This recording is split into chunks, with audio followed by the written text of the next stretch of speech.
pessoal, conforme a gente tinha combinado, então hoje vou passar o enunciado da nossa segunda atividade prática para nota. Vai ser fazer um assistente, que é outra variação dos diretórios.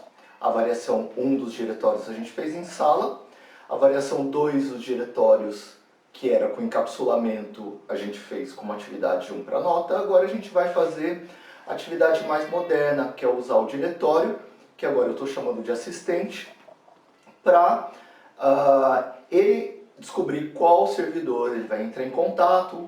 Pode ser mais de um servidor, ele entrar em contato com o servidor ou servidores, ficar com uma transação pendente nele, que é a requisição do cliente. Ele entra em contato com o servidor, os servidores recebe a resposta e manda de volta para o cliente. Felizmente, a gente não está preocupado em implementar os serviços, então a gente vai poder usar o próprio servidor de timestamp. Então o serviço que o cliente vai querer vai ser sempre o timestamp. Então o cliente vai sempre pedir um serviço, no nosso caso timestamp, para o assistente.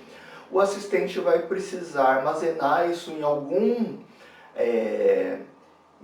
alguma estrutura de dados, que pode ser, por exemplo, um vetor de structs, ou a estrutura de dados que você preferir, para colocar as transações pendentes. Então ele tem que identificar essa transação, por exemplo, qual cliente e qual porta, ou algum outro ID que o assistente queira dar, entrar em contato com servidores, no nosso caso, o servidor de timestamp.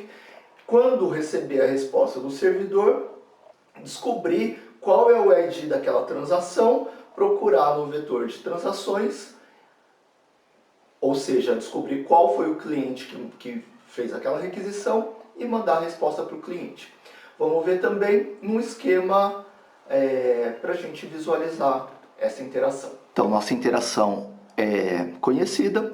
O cliente não conhece o endereço dos servidores, ele só conhece o assistente, que você podia chamar de Siri, sei lá, o que for. Entra em contato com esse assistente e fica aguardando a resposta. Essa é a primeira requisição. O assistente descobre quem é o servidor ou quem são os servidores, manda a requisição para os servidores, mantendo a requisição do cliente em alguma estrutura de dados, como requisição pendente. Então, o cliente da porta do IP1, da porta P1, está esperando a transação 1. Então, por exemplo, essa transação 1 pode estar na posição 1 do vetor, no vetor de transações pendentes. Daí ele manda para o servidor essa requisição. É legal que ele coloque também qual é o ID da transação, para quando o servidor responder, ele saber qual é a transação referente àquela solicitação. Entra em contato com o servidor. O servidor, ele é o servidor mais comum que tem. Aquele primeiro que a gente implementou, que só recebe uma requisição, faz o processamento, no nosso caso faz cont++, e devolve o resultado para a mesma pessoa, para o mesmo processo que enviou para ele. Legal? Então ele só vai alterar um campo, tipo campo resposta. O campo código, o ID da transação, ele não vai alterar. O assistente pega essa requisição aqui do servidor, essa resposta do servidor, vê qual é a transação pendente e daí recupera o endereço do cliente. Portanto, no vetor de transações pendentes, além do ID da transação, o que pode ter é o IP e a porta do cliente, por exemplo. Daí recupera o IP e a porta do cliente e dá um send to para o cliente. Quando o cliente receber a resposta da solicitação, no nosso caso o timestamp, ele imprime. Legal? Porque é importante que o assistente mantenha essa estrutura de dados de transações pendentes.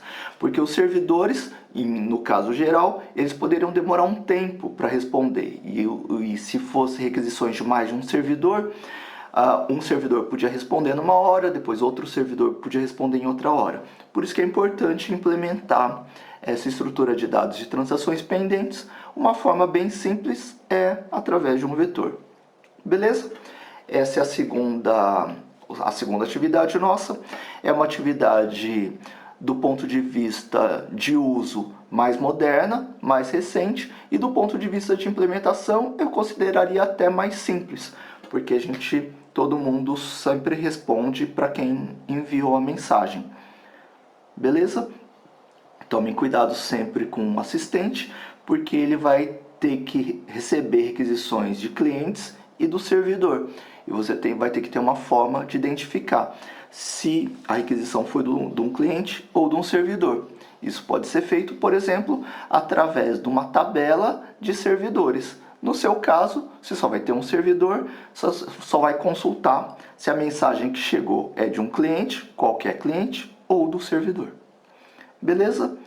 Essa atividade, então, vou postar no menu Atividades do AVA, o enunciado, né, um enunciado bem simplificado, porque a explicação já é essa, e daí aguardo as postagens de vocês.